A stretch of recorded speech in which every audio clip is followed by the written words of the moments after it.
Thanksgiving dinner was supposed to be another polished Hartwell family performance, silverware gleaming, smiles rehearsed, and secrets buried beneath gravy and good manners. But one bitter metallic taste told Vivian Hartwell the unthinkable. Someone had poisoned her. What her mother-in-law saw as an easy victim was actually a veteran FBI agent with a killer S instinct. And as that single bite was about to expose 40 years of hidden murder. The moment the Thanksgiving gravy touched her tongue, she knew something was terribly wrong. A bitter, metallic taste flooded her mouth, a flavor she recognized from her years as an FBI agent. It could only mean one thing: poison. But Dorothea Hartwell was about to learn a hard lesson about her new daughter-in-law. She just saw a pregnant woman she never liked, an easy person to harm. She did not know Vivian had worked undercover for 2 years with the Russian mafia. She was unaware that Vivian had hunted down serial killers.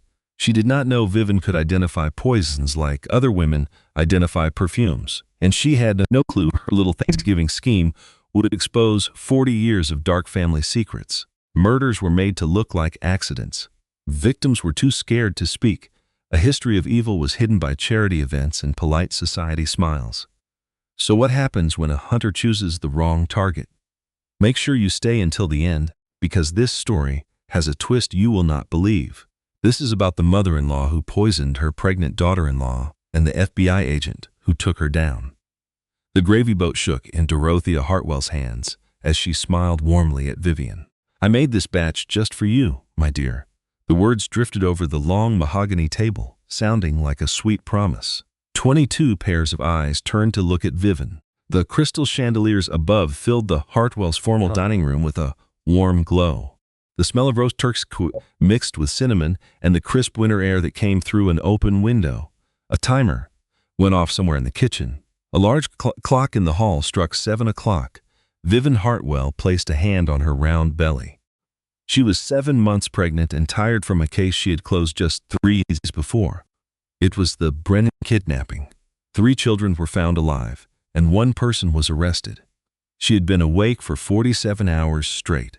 All she wanted was to be home in her pajamas, eating old Chinese food and watching bad reality shows. But her husband Grant had insisted. He held her hand that morning, his blue eyes begging like a lost puppy. "Please, Viv, you have to come to Thanksgiving. My mother has been planning this for months." So there she was, squeezed into a maternity dress that felt too tight, sitting at a table that cost more than her first apartment. She was surrounded by the Hartwells, with their perfect smiles, their perfect hair, and their quiet judging stares. "Thank you, Dorothea," Vivian said, making her voice sound friendly. "That is so kind of you." Her mother-in-law's smile was cold. It always was. In the 3 years since Vivian married Grant Hartwell, Dorothea had mastered the art of being sweet and cruel at the same time.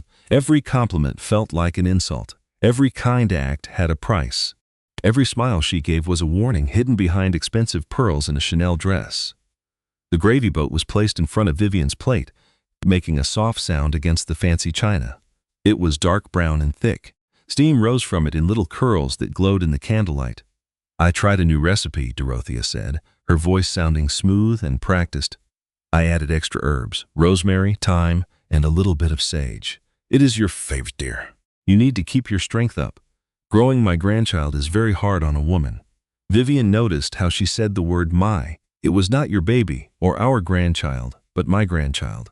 It was like Vivian was just a container for the next Hartwell baby.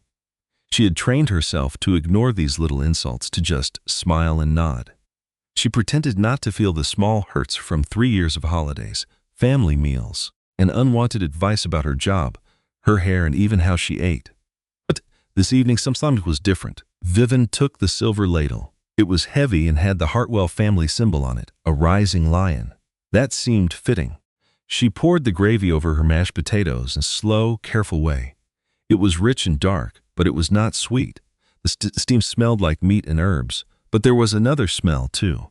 Something metallic was hidden underneath. Grant smiled at her from across the table. His blonde hair was combed perfectly to the left, just how his mother preferred it. His blue eyes shone with happiness from the wine and being with his family. He seemed happy and at ease. He did not suspect a thing. Vivian lifted the fork to her mouth. The first taste was bitter and wrong. Her 7 years of FBI training took over instantly before she could even think. 4 years in a special unit studying killers. 2 years undercover with a crime family, seeing people die in ways that were not what they seemed. She knew poisons like a chef knows spices, or a musician knows music. This was not the taste of herbs. It was not rosemary or thyme or sage. This was a chemical that should never be in food. She swallowed the tiny bit in her mouth and smiled. She took another far small bite to look normal, just enough so no one would get suspicious. Across from her, Dorothea was watching. Her eyes followed every move Vivian's fork made. She counted each bite that Vivian ate. She was not watching with warmth or pride for the mother of her future grandchild. She was watching with excitement, like a cat watching a mouse walk toward a trap, like a spider watching a fly land on its web. Vivian's hand found Grant S. beneath the table. She gave it 2 quick squeezes. It was their signal from when they first started dating. It meant, I have to talk to you right now. He looked over at her, confused. Gave a tiny shake of her head. Later. Excuse me, she said, her voice steady and calm. I need to use the restroom. The baby is pushing on me again. A few people around the table laughed politely. Aunt Patricia, Uncle William, Grant's brother Preston, and his wife Caroline. There were also many cousins and family friends there. But Vivian had given up trying to learn all their names. Of course, dear, Dorothea said, her smile fixed in place. Take all the time you need. We will keep your plate warm for you. I bet you will, Vivian thought to herself. You want to see how much more I am going to eat. She walked calmly down the hall, shoes tapping on the marble floor. The family paintings on the wall seemed to watch her go by. There were generations of Hartwells, with their blue eyes and blonde hair. They were pictures of wealth and power, framed in gold. Her own face was not among them. After 3 years of marriage, she was still just a visitor, not considered important enough to be part of the family history. The bathroom door shut softly behind her. She turned the lock, counted to 3, and listened for anyone in the hall. It was quiet. Then she moved quickly. She spit the food from her mouth into the toilet and washed her mouth out with water. She spit again. She used her finger to make herself throw up the small amount she had swallowed. Then she rinsed again. She spit one last time. Her hands were shaking as she looked in her purse. Even on Thanksgiving, Special Agent Vivian Hartwell brought evidence bags with her. It was a habit from her undercover work. You never knew when you would need to collect something important. A piece of paper, a receipt, or a sample. A sample of gravy that tasted like death. She used a tissue to wipe the leftover taste from her tongue, put it in the bag, and sealed it. She wrote the date and time on it with a black pen. November 28th, 6:47 in the evening. Hartwell Estate, Thanksgiving dinner. Her face looked back at her from the fancy mirror. She was pale with dark circles under her eyes, and her hair was starting to turn gray. It was the face of a woman who had realized something terrible. Her own mother-in-law had tried to poison her. Vivian put her hands on the cold marble sink to steady herself. The baby gave a strong kick, as if to remind her that she had to stay focused. No, this was crazy. This was the kind of thinking that gets agents taken off their cases. Dorothea was a difficult and controlling woman. She was passive-aggressive and often made Vivian angry. But she was not a murderer, right? Vivian looked down at the evidence bag in her hand, at the brown stuff inside. She could still taste the bitter flavor in her mouth. Her FBI training did not make mistakes. Her gut feelings did not make mistakes. She had relied on those feelings to stay alive for 2 years with dangerous criminals. They were men who would have killed her in a second if they knew she was an agent. And at that moment, her gut feelings were screaming at her. She put the bag in a hidden pocket in her purse, fixed her lipstick, and smoothed her dress. She practiced a fake smile in the mirror. Then she walked back to the dining room with her head held high. The conversation at the table was now about Preston's new job at a big company. Grant's older brother was talking loudly, waving his wine glass around. His perfect teeth shone as he talked about his success. His wife, Caroline, nodded along, but her eyes looked bored, like she had heard this story before. Vivian sat back down. The chair made a small noise as she sat. Even at 7 sons pregnant, she was not used to the extra weight. Her body had changed so much that it did not feel like her own.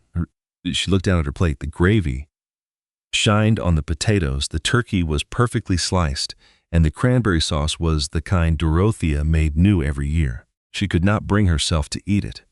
Not a single bite, not when she suspected what was hidden inside. Instead, she pushed the food around her plate. It was a trick from her childhood, when dinner with her father felt like a war zone. Move the potatoes here. Spread the meat out there. She would cut everything into tiny pieces, just moving it all around to create the illusion of eating. Her father was always too intoxicated to see the truth, but Dorothea would notice. Vivian knew she had no other choice. Her mother-in-law watched her plate from across the table, counting every empty space. Her smile grew a little wider, a look of pure satisfaction. Is it good, dear? That gravy.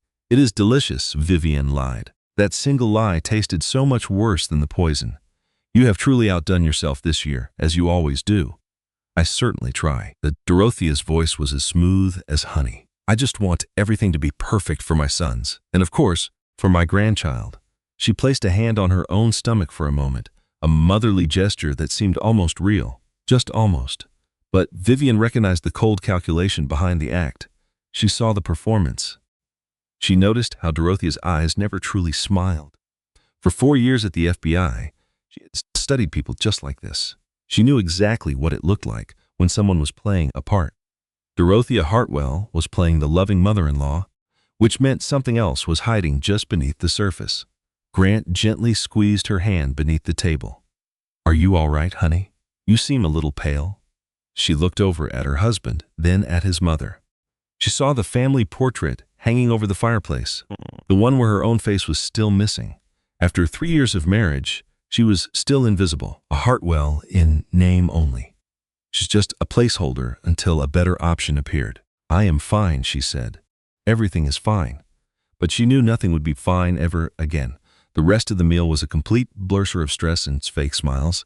Then came the pumpkin pie. Vivian said no thank you. My morning sickness is still acting up, she explained, even in the 3rd trimester. Margot mentioned a friend of hers had it for all 9 months. Then they served coffee. She took a cup but let it go cold. She just held it to keep her hands warm, to have something to do. Dorothea brought out her famous apple crumble. The recipe had been a Hartwell family secret for 4 generations.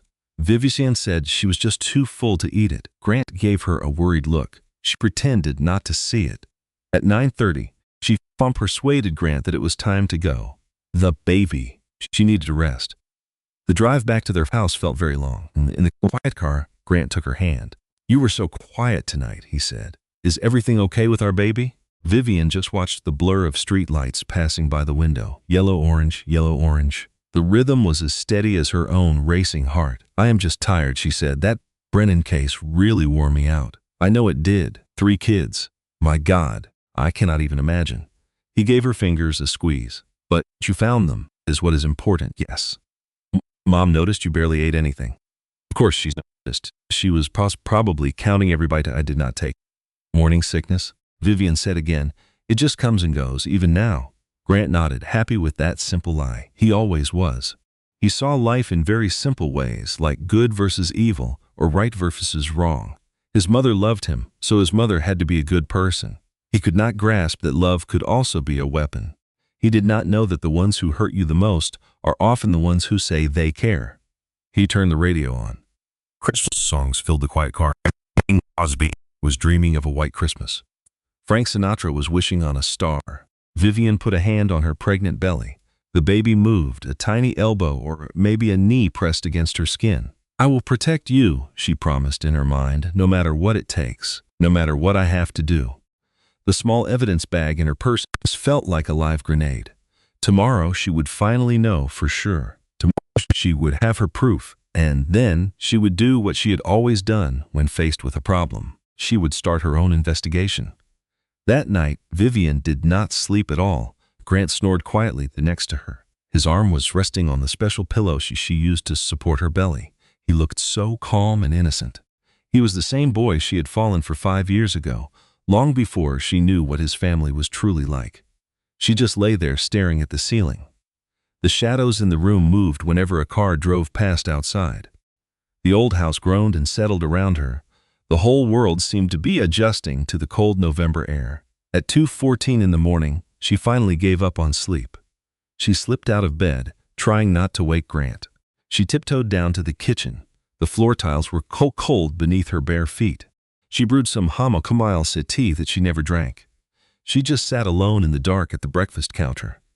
The only light was the green glow from the microwave clock. It read 3:17. Her phone was sitting on the counter. She picked it up. She put it back down.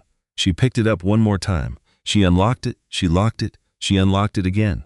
3 times, 4 times, 5 times. She was waiting. She was not even sure what she was waiting for. A sudden text message from Grant's mother admitting to everything, a news article explaining that a bitter taste in gravy was perfectly normal. She opened her web browser and typed with one thumb, "What does ethylene glycol taste like?" The results came up slowly. Her heart began to pound. Sweet at first, then bitter. Often causes antifreeze. She kept scrolling down. Causes kidney failure in 72 hours. The first symptoms are nausea, vomiting, and confusion. It is frequently misdiagnosed as the flu or food poisoning. She typed something else. Antifreeze poisoning symptoms: nausea, vomiting, confusion, seizures, coma, and then death. Her hands began to tremble. She almost dropped her phone. She had one more search to do, the one she was afraid to type, the one she had to see. Can antifreeze harm an unborn baby? The answer made her slam the browser shut. It made her place the phone face down on the counter. It made her wrap both arms around her belly, as if she could protect her daughter from the words on that screen. Fetal death, spontaneous abortion, severe birth defects. At 3:41, she finally returned to bed. Grant was still asleep. She lay there next to him, watching his chest slowly rise and fall. This was the man she married, the man she had quit undercover work for, the man she gave up her entire career for because he asked her to. He said he could not bear knowing she was in danger. She had loved him enough to change her whole life, and now his mother might have tried to kill her. She did not even close her eyes until the first light of dawn. Black Friday started off gray and chilly. The news showed more crowds fighting over televisions and cheap electronics. Social media was with videos of people shoving one another to get a deal. The American way of giving thanks, followed by a day of pure greed. Grant left to go golfing with Preston at 7. He called it brother bonding time and kissed her on the forehead before he left. "You get some rest, honey. Take care of yourself. Take care of our little girl." By 9:15, Vivienne was 2 hours away from the city. The FBI field office was just an ordinary building off Highway 12. It was gray concrete with dark windows that mirrored the cloudy sky. A flag whipped in the cold wind, its edges frayed. If you did not already know what that building was, you would just drive right by it. That was the whole idea. Margot Dawson was waiting for her in the parking garage. 3. Section C. It was a camera blind spot they had used a dozen times for private talks. It was the place Vivienne told Margot about the Kozlov case before anyone. It was the place where Margot told Vivienne about her own miscarriage. In a way, it was their sacred ground. "You look awful," Margot said as she approached. She was leaning on a concrete pillar with a coffee in her hand. Her dark hair was in a simple ponytail, the way she wore it when she was off duty. She wore jeans and a Georgetown sweatshirt, a standard uniform for an agent on her day off. "Good morning to you too," Vivienne said back. "No, I am serious. You look like you have not slept for a week. Just one night, but it felt like a very long one." Margot's playful mood quickly changed to real concern. "What is happening? I need to use the lab, and it has to be off the books." There was a pause. Margot did not ask any questions. Not right away. She had known Vivienne for 7 years. They were partners for 5 of them. She recognized that look. It was the same look Vivienne had when they discovered the Brennan children in that basement. They had duct tape on their mouths and pure terror in their eyes. It was the look she had. They finally caught the Riverside Strangler after 4 months of nothing. The look she had when she realized Agent Morrison was a mole for the Kozlovs. It was the face that said something truly terrible had happened. "Just follow me," Margot said. They went through back hallways that smelled of floor polish and old coffee. Secure doors unlocked with a swipe of Margot's badge. Every beep echoed down the quiet corridors.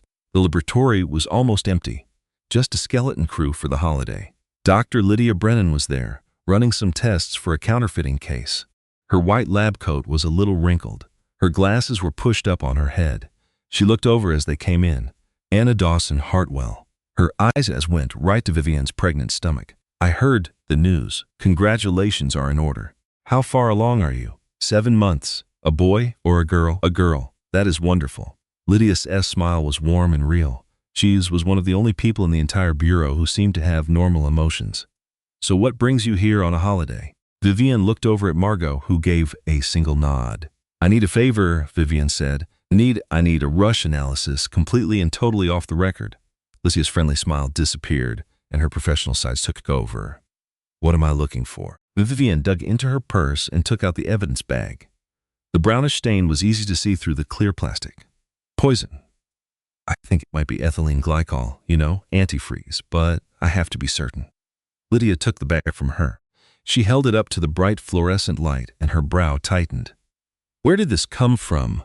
It came from my Thanksgiving dinner. The silence that came next felt heavy and thick. It was the kind of quiet that happens right after someone says something that can never be taken back. Lydia's expression shifted rapidly. She looked confused, then worried, then like a scientist with a critical puzzle to solve. I can give you an initial finding in 4 hours, she offered. The complete endless last will be ready by morning. The initial report is all I need. Vivian placed the bag on the counter. Are you saying someone deliberately tried to poison you? I am saying that something tasted very wrong. I am hoping you can prove my fears are baseless, but deep down, she already knew the truth. She had sensed it with the very first bite. Lydia promised to phone the moment she knew anything. Vivian and Margot found themselves in the break room. They drank old coffee that tasted burnt. They ate vending machine crackers that were as dry as dust. The hum of bracelet lights outside of her head gave the room a sterile, unpleasant feeling. Margot spoke only when they were completely alone. Are you going to tell me what is happening? Vivian looked down at her own hands. The light glinted off her 3-carat, princess-cut wedding ring.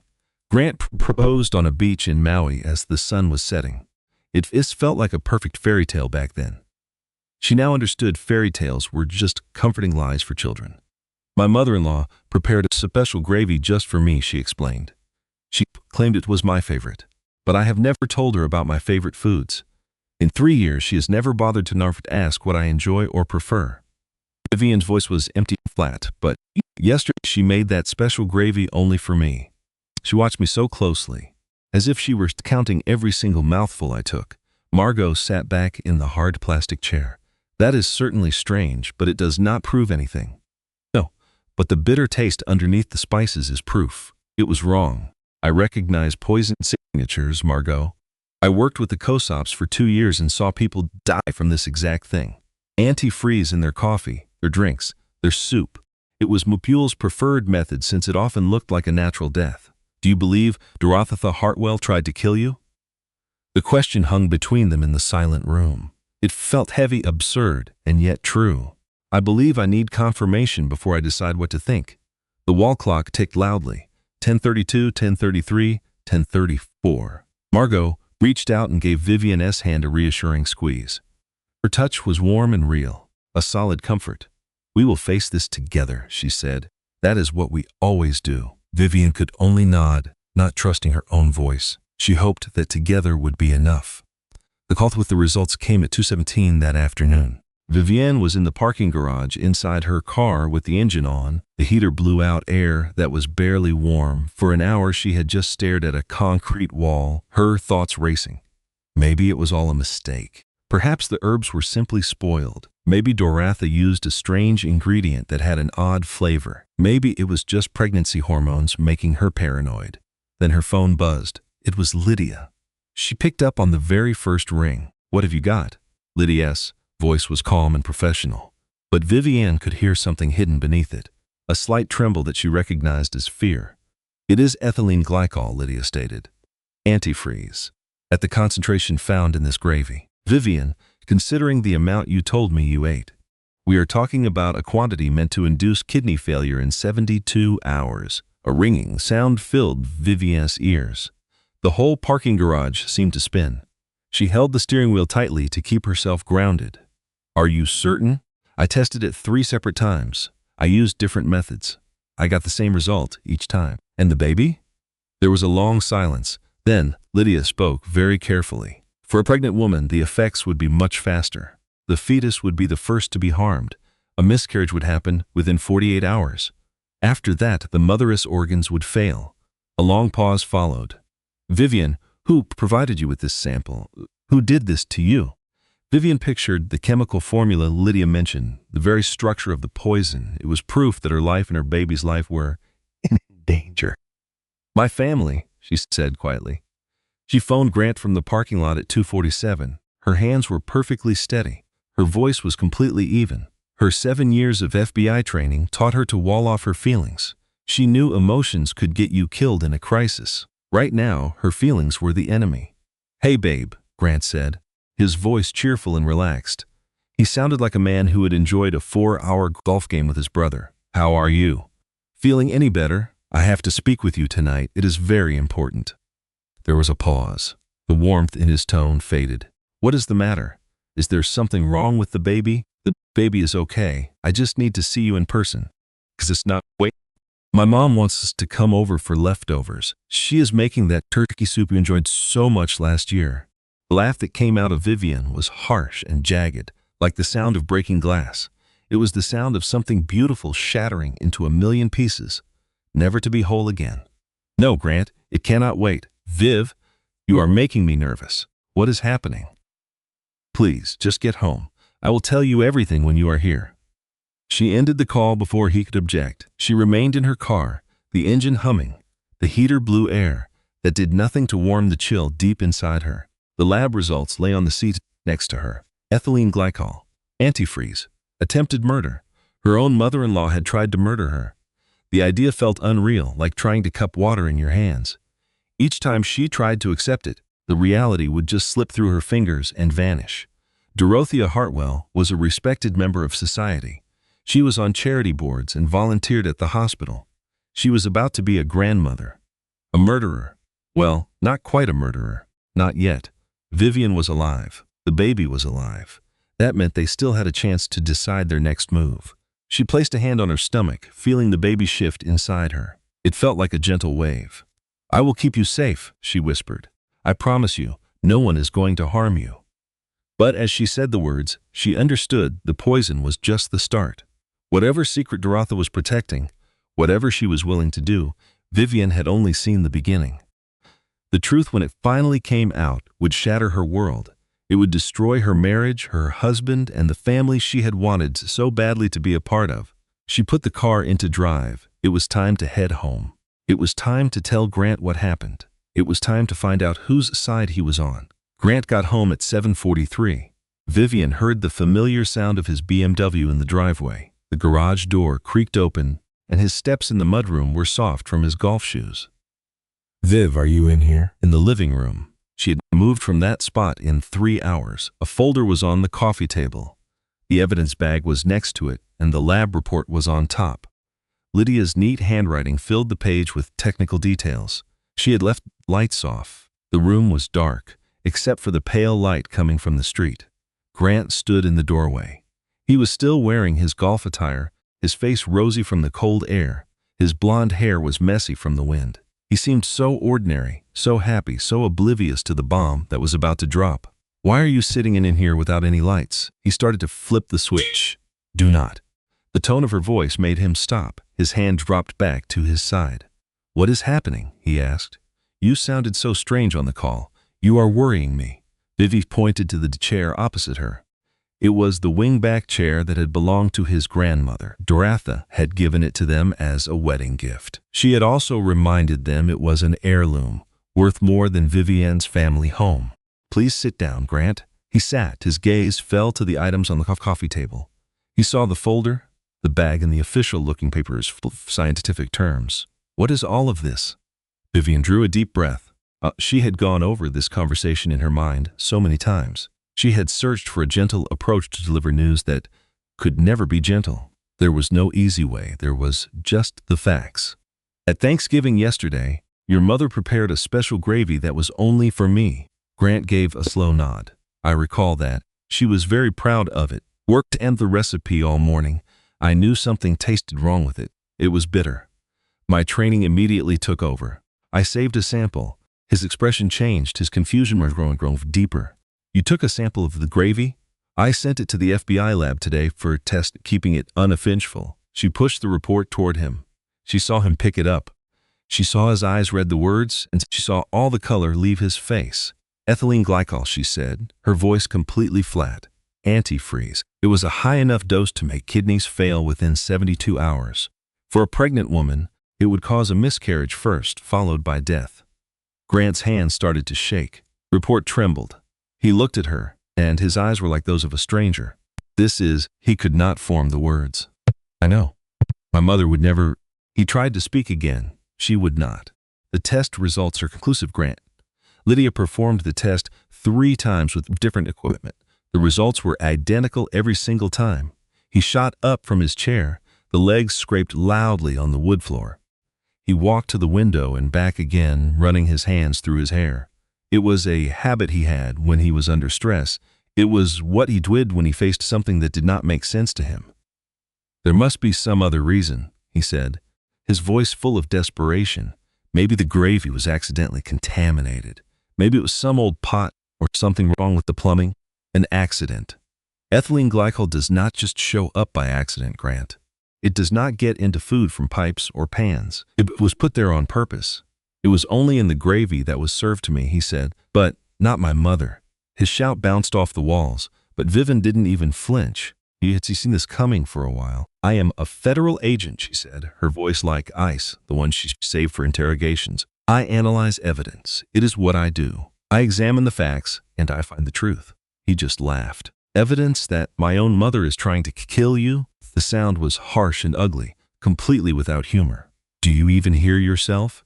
Do you realize how insane you sound right now? I hear myself explaining what the lab found. I hear myself telling you that someone put antifreeze in my meal. I hear myself asking you to think about who might have done it. The very person who cooked the food. Think about it. Grant's voice cracked with disbelief. You want me to seriously consider that my mother tried to murder my wife and our unborn baby? Yes, that is crazy. That is completely and utterly crazy. The word hit her like a physical blow. Crazy. The word men always used to shut down women who saw things they refused to see. It was the same word they used against her when she first exposed the corruption in the Morrison case. It was the same word her father used when her mother tried to show people her bruises. Do not call me crazy. I am not saying you are crazy. I am saying this whole situation is crazy. There has to be some other answer. Something we are missing. Explain it, Vivian challenged, standing to face him directly.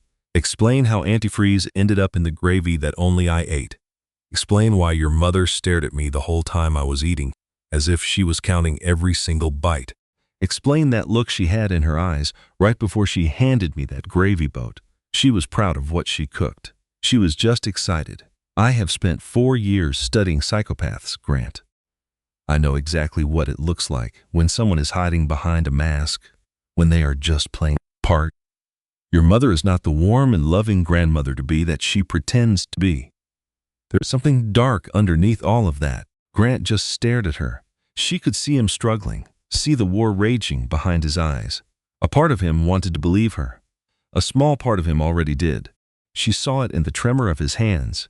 She saw it in how his gaze kept flicking back to the lab report, how his certainty was beginning to crumble.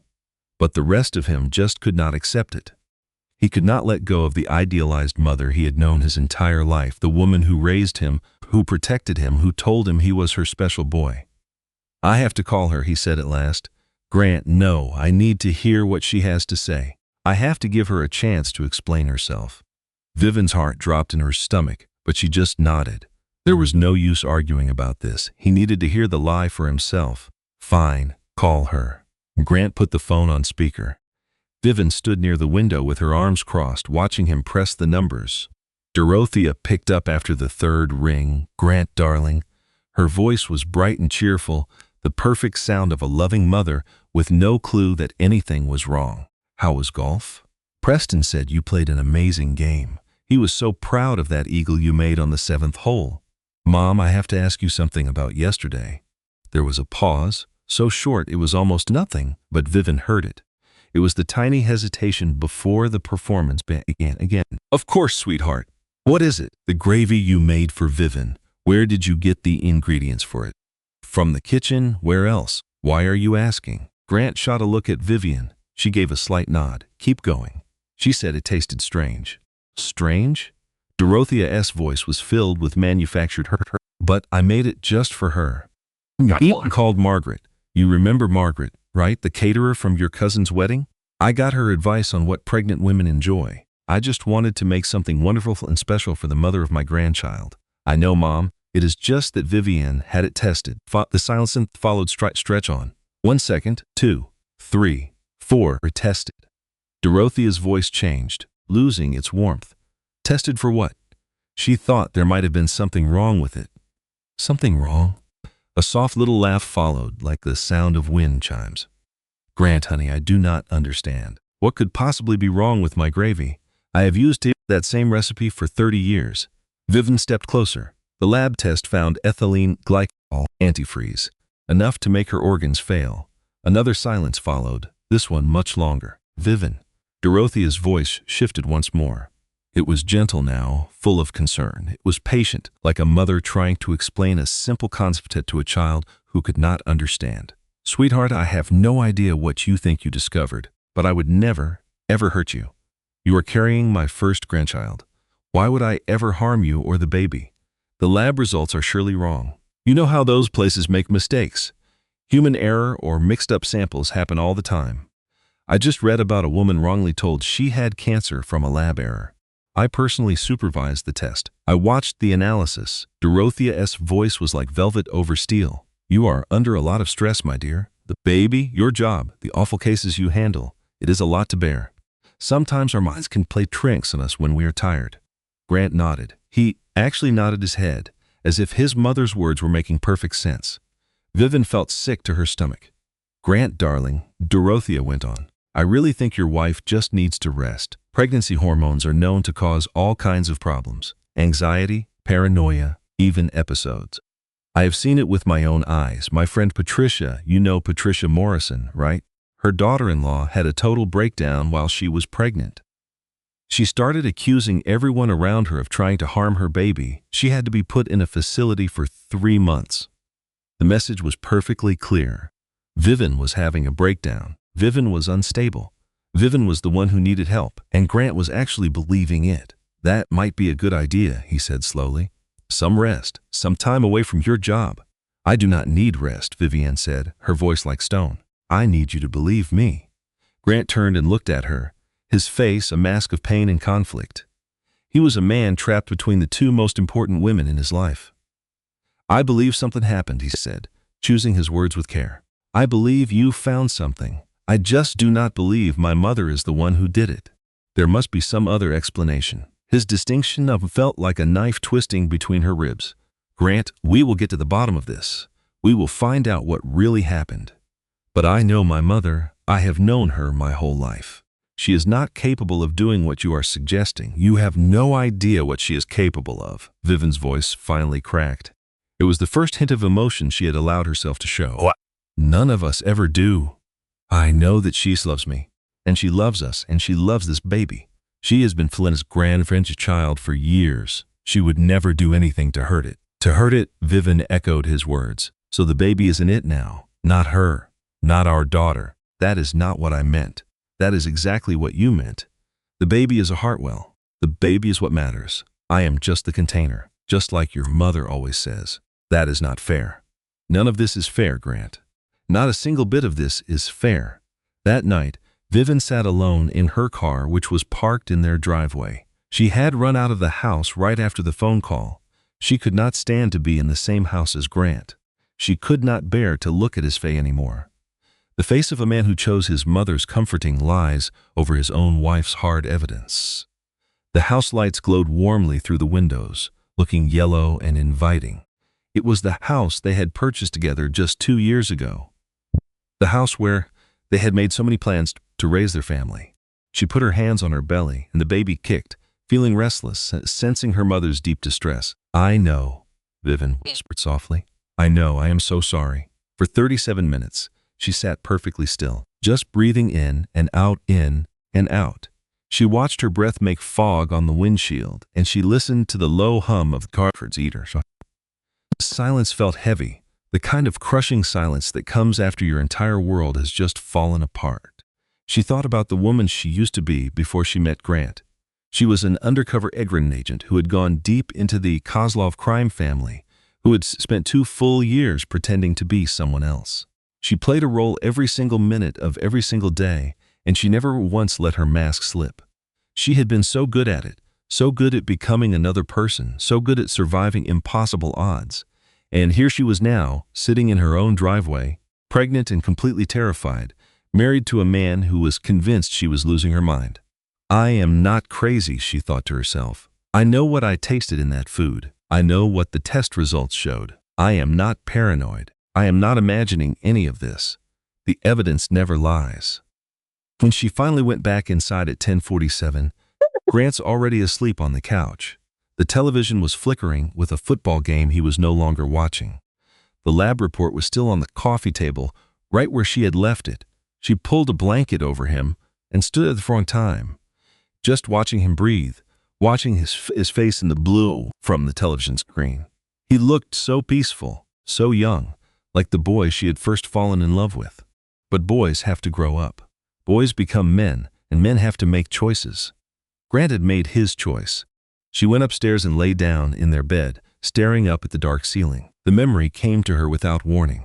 It was their wedding day. It was Dorothea's toast, her champagne glass held high, the crystal sparkling in the light. Welcome to the family, my dear. We will make a proper Hartwell out of you yet. Everybody in the room had laughed. Grant had smiled with so much pride.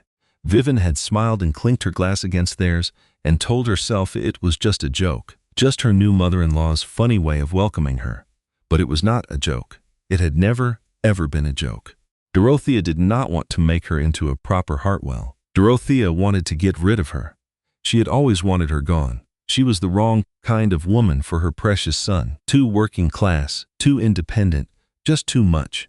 And now Vivian had the proof of just how far Dorothea was willing to go to remove her from the picture. Vivian closed her eyes. Tomorrow she would begin to fight back. Saturday morning arrived, gray and cold. Grant was already gone by the time Vivian finally woke up. A note was on the kitchen counter. He went to his mom's to talk. He would call later. Vivian knew he was at Dorothea's house, letting his mother calm his doubts with her gentle lies. She crumpled the paper and threw it in the trash. Let him go. Let him believe whatever he wanted. She had important work to do. She cooked some eggs and toast for breakfast. She had no appetite but forced herself to eat. Then she sat at the kitchen table with her laptop. If Dorothea had tried to poison her, this was probably not her first time. People do not just wake up and decide to become a murderer. There is usually a history, a pattern of smaller crimes leading to the big one. Vivian was determined to find that pattern. She began with the simple things. She looked at public records, news stories, and social media. These are the first steps in any investigation. She found Dorothea May Hartwell, born Dorothea May Caldwell on March 15, 1963.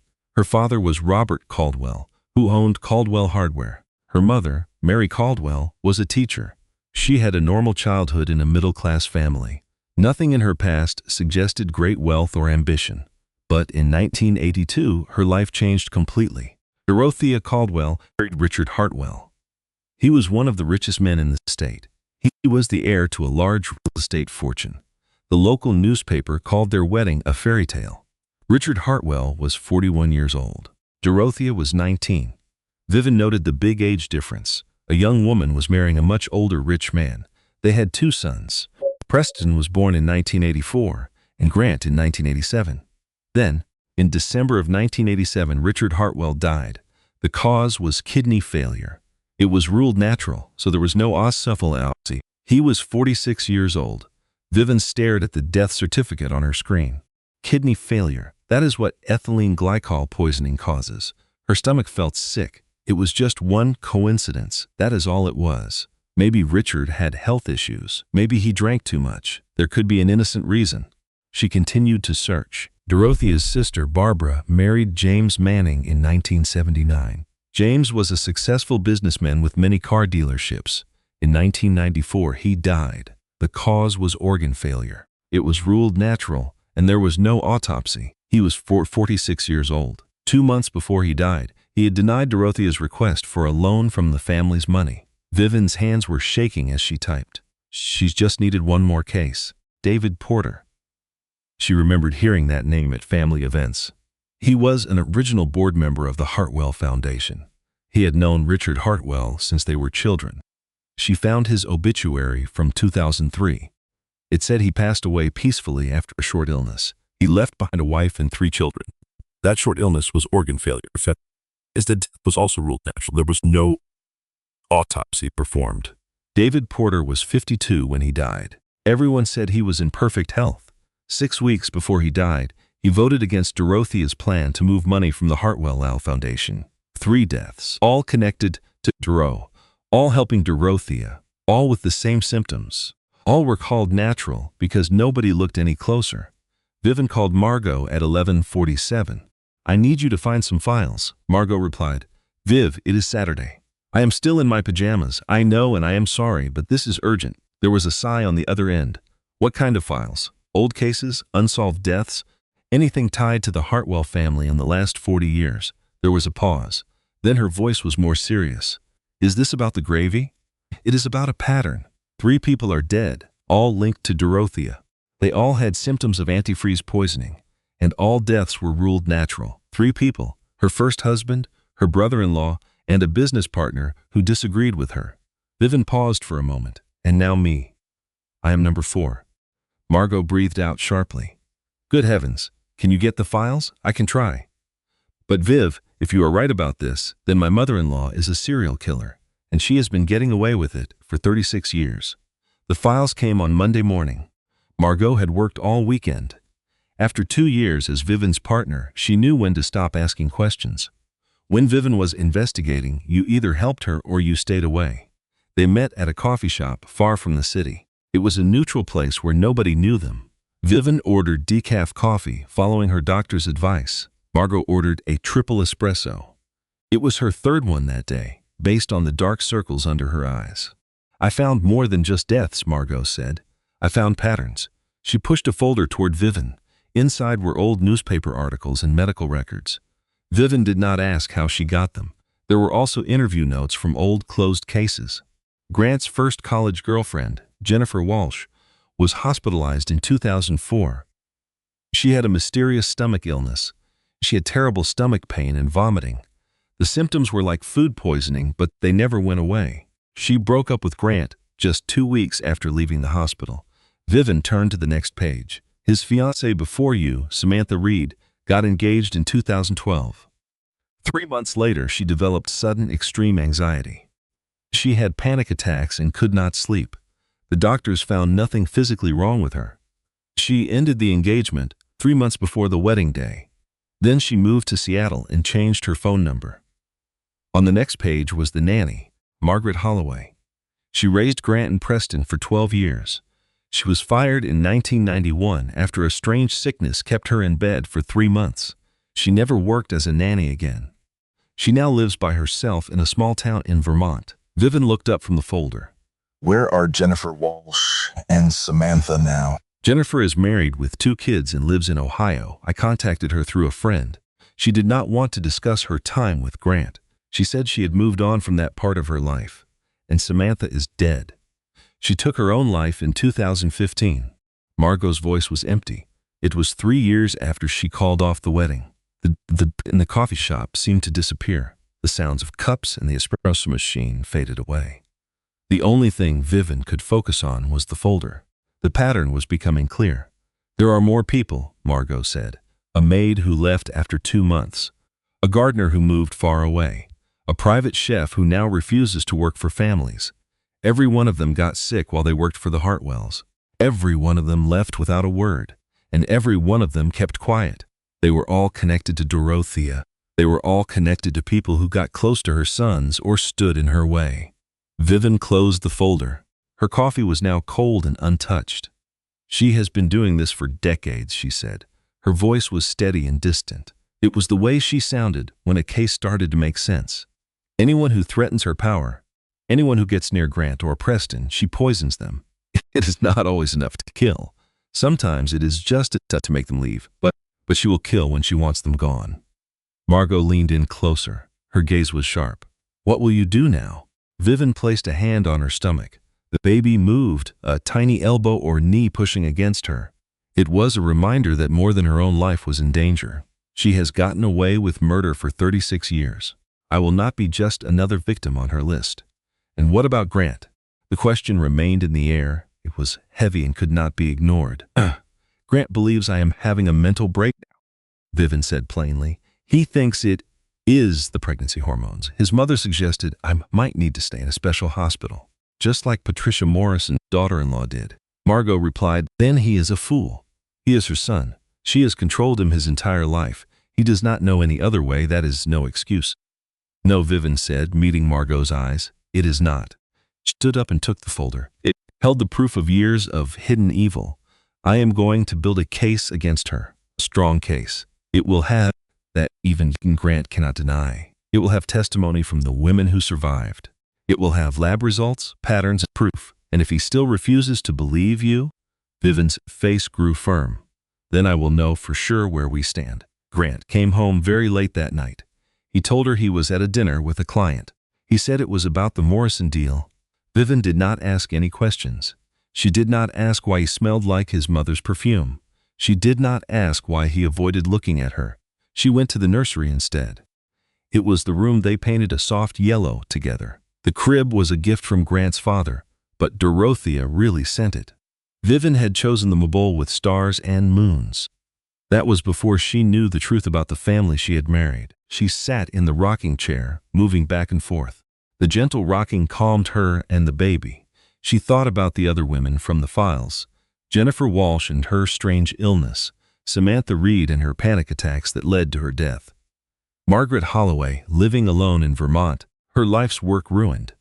She also thought about Caroline, Grant's sister-in-law, the woman at family dinners with lifeless eyes. She never spoke, unless someone spoke to her. She had been married to Preston for 6 years and had no children. What had Dorothea done to her? What did she do to all those women? I am not crazy, Vivian thought to herself. She has been doing this for a very long time. I'm not the one who is crazy. She is. The baby kicked inside her. Vivian smiled for the first time in days. We are going to be fine, she whispered. I will find a way to stop her. Outside, strong wind blew through the trees. Winter was on its way, dot model. Her own husband was about to become her biggest enemy, all because she was getting too close to the truth about his mother. Vivian was a top FBI agent, but could she solve a crime this close to home? Let's find out. It was a Tuesday evening, 6 days after Thanksgiving, when Grant discovered her secret work. Vivian had made a mistake, worn down by sleepless nights and endless research. She had only meant to rest her eyes for 20 minutes, leaving the folder on the kitchen table. But deep exhaustion took over. 3 hours later, the harsh slap of papers on the granite counter woke her up. What in the world is this? She came downstairs in a fog, her mind struggling to piece things together. Grant stood in the kitchen with the folder open before him. His face was red and his hand was shaking with rage. It is research, she said, her voice hoarse from sleep. Research? He shot back, holding up a photograph. It was the old college ID of Jennifer Walsh, his girlfriend from 15 years ago. You are investigating women I dated in college? I am investigating a pattern, she explained. A pattern? He laughed, but the sound was ugly and broken. A pattern of what? That my mother is secretly poisoning every person I have ever loved? Every woman who ever got close to me? Yes, she said. That is exactly it. Grant just stared at her. The bright kitchen light created dark shadows on his face, making him look older and much colder. You need help, he told her. Professional help. This is not normal, Vivian. This is not healthy. What is not healthy, she countered, is ignoring proof that your mother has been hurting people for decades, that she killed 3 people, and that she tried to kill me. There is no proof, he argued.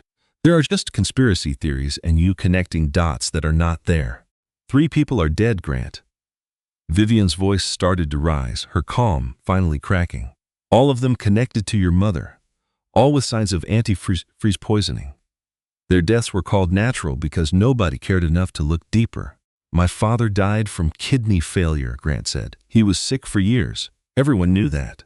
He was 46 years old and perfectly healthy until his kidneys suddenly. No family history, no risk factors, nothing. And what about Aunt Barbara's husband, James? He argued with your mother over a trust. He was dead 6 weeks later. Uncle James had a drinking problem. Grant shot back.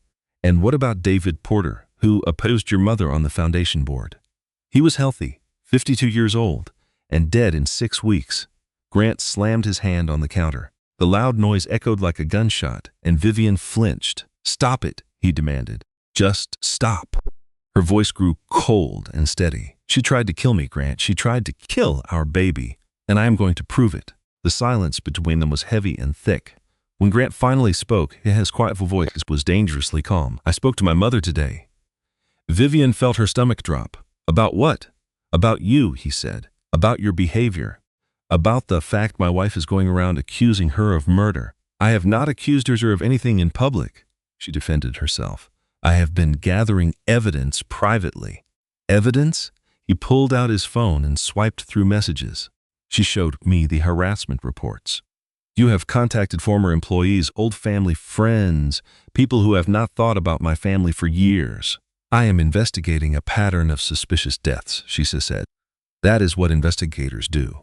Your job is to catch criminals, not invent them from paranoid fantasies about my mother." Paranoid fantasies. The words struck her like a physical punch. They reminded her of all the times her father told her mother she was just imagining things. Vivian thought of every case she had solved, every killer she had caught, and every time her gut feeling had been right when everyone else doubted her. And now her own husband, the man who had promised to love and protect her, was calling her paranoid. "Get out," she said in a low voice. "What?" "Get out of this house right now," she repeated, stronger this time. "I cannot look at you. You dare call me paranoid after everything that I have shown you, after the lab results, after seeing the pattern, after all of it." Her voice cracked with emotion. Tears burned her eyes, but she refused to let them fall. "You are choosing her again. You always choose her." For a brief moment, Grant's expression softened. She saw the man she had married, the one who promised to stand by her forever, and then the moment was gone. "Maybe I should stay at my parents' house for a few days," he said. "Give us both some space." "Maybe you should," she replied. He went upstairs. She listened to the familiar sounds of a marriage breaking apart, drawers opening, hangers sliding, the zipper of a suitcase. When he came down with his bag, he stopped at the front door. "I love you," he said. "I do, but I cannot support this. It is destroying you. It is destroying us." She did not say a word. The door closed. The car started. Its headlights swept across the living room window for a moment, then disappeared into the night. Vivian stood alone in the kitchen. Television scattered files. Here was the proof of decades of murder, and the proof that her husband would never believe her. Her FBI training stopped her from crying. But after his car vanished, she slid down the wall and sat on the cold tile floor, her back against the cabinets. She pulled her knees up as close as her pregnant belly would allow and stayed there until sunrise. On Wednesday morning, the phone rang at 8:17. Vivian had finally pulled herself up around 6 o'clock. She showered, changed, and made coffee she did not drink. The name on the screen was Agent Russell Konstinkid. He was her supervisor, the man who had always supported her career. Hartwell, his voice was rough and all business. "My office, now." "Sir, I am on maternity leave," she said. "Hartwell." The line went dead. She drove to the office in a complete daze. Her body went through the motions, but her mind was somewhere else entirely. The FBI parking lot was mostly empty for the holidays. She found a spot near the entrance and sat for 5 minutes before going inside. Konstinkid's office was on the 3rd floor with large glass walls that looked out over the highway. His desk was covered in papers and framed pictures of his 2 college-age daughters. He was known for being one of the good ones. "Close the door," he said as she walked in. She closed it. "Sit down," she sat. "I received a complaint yesterday," he said. His voice was heavy and tired, like a man who had been up all night with a problem he hated. "It is anonymous. It alleges that one of my agents is using federal resources for a personal vendetta, harassing private citizens and abusing her position." Vivian's heart pounded in her chest, but she kept her face perfectly calm, a skill from 20 years of practice. "What are the specific details of the complaint?" she asked. "It talks about requests for sealed records, questions about cold cases, and contacting witnesses from old investigations." He leaned forward, his eyes sharp and serious. The complaint alleges that this agent believes her mother-in-law is a serial killer. It says she is trying to manufacture evidence to support this delusion. There, it was. This was Dorothy's counterattack. Sir, I am not finished. His voice cut sharply. The complaint came with documents, times and dates of database access, call logs to former Hartwell employees, and proof that someone is building a secret case file. Vivian looked him straight in the eye. I have evidence of multiple murders over 3 decades, all committed by my mother-in-law. Yes, sir, she confirmed. Silence filled the room. All you could hear was the ticking clock on the wall. Constance Cade's voice softened just a little. You are one of my best agents. Your work on the Brennan case was exceptional. You saved those kids. But this case is real too. The pattern is real. The lab tent found ethylene glycol in the gravy sample. Someone is killing people, sir, and I know who it is. Constance Cade rubbed his temples like he had a headache that would not go away. I have to put you on administrative leave pending an investigation. Sir, my hands are tied. Internal Affairs is going to look at everything. The database access, the contact, the unofficial investigation. He paused. If you are right, they will find it. He did not say the next part. He did not have to. If she was wrong, her career was over. I understand, Vivian said. Go home, rest, and take care of that baby. And for God's sake, stop investigating your own family. She stood and walked to the door, then paused. Sir, if I am right, if a serial killer has been getting away with murder for 36 years, and she kills again while I am on leave, that will be on my conscience. Constance Cade's voice was tired and defeated. Go home, Hartwell. So she went home. The house was empty, and Grant's absence was a cold echo in every room. She stood in the nursery they had prepared together, looking at the crib, the changing table, and the mobile of stars and moons. It was a gift from Margot, a little joke about raising the next FBI agent. She had once said, laughing, that you should start them young. That felt like another life. Vivian thought of the woman she was 6 months ago, so happy, in love, and thrilled about their future. That woman was a total stranger now. At 2:37 in the morning, she stopped trying to sleep. She organized the nursery, folding tiny clothes until they were perfect. The pink outfit was from her mother in Florida. Her mother, who had escaped a bad marriage when Vivian was 12. She had raised her daughter to be a strong woman who never accepted abuse from anyone. Mom would be so proud, Vivian thought. Mom would tell me to keep fighting. The yellow one, said FBI baby, a joke gift from Margot. Margot believed her right away. She had risked her own job to look up files and ask questions. Then there was the white one, a soft, expensive cashmere from Dorothea, a gift from the baby shower. Only the finest for my grandchild. Her smile never quite reached her eyes. She watched Vivian open it like it was some kind of a test. Vivian held the white clothing for a long time. The material felt so soft in her hands. The stitching was flawless, the kind of quality that only a lot of money could buy. She threw it straight into the garbage. Thursday afternoon, there was a knock on the door. Vivian did not expect company. She had spent her day in a daze, feeling the baby kick. The knock came again, much louder this time. She thought about not answering it. What if it was Dorothea? What if Grant had sent his mother to check on his crazy wife? But she was an FBI agent. She did not hide from knocks. She looked through the peephole. It was Carolyn Hartwell, Preston S. wife, who had barely spoken to her at family events. The woman at the dinner table with empty eyes who never said much. The woman who smiled on cue and laughed at Preston's jokes. She blended in like part of the furniture. What could she possibly want? Vivian opened the door. We have to talk, Carolyn said. Her voice was strong and different, not the gentle tone she used with family. About what? Carolyn quickly scanned the street. She checked both ways for neighbors or familiar cars. Not out here. May I come inside? Vivian paused for a moment, then moved aside. Carolyn walked in. Her expensive coat was buttoned up tight. Her hair was in a perfect ponytail. She looked ready for a magazine shoot, but her hands were trembling. Coffee? Vivian offered. Please. They sat down at the kitchen table. It was the same table where Vivian researched Dorothea's other victims. The same tusto where Grant had discovered the secret files. The same table where her entire world fell apart. Carolyn held the warm coffee mug, but did not drink. The steam swirled around her face. I believe you, she said. Vivian's heart to stop beating. About Dorothea, the poison, all of it. Carolyn's voice was firm, though her eyes were filled with tears. I believe you. Those words just hung there in the quiet room. They felt heavy, impossible. But true, Vivian had dreamed of this moment all week. Someone finally believing her, someone on her side. She never, ever imagined it would be Carolyn. Why? She asked. Why do you believe me? Carolyn, calm expression finally broke. A tear ran down her cheek. She wiped it away with anger. Because she did the same thing to me.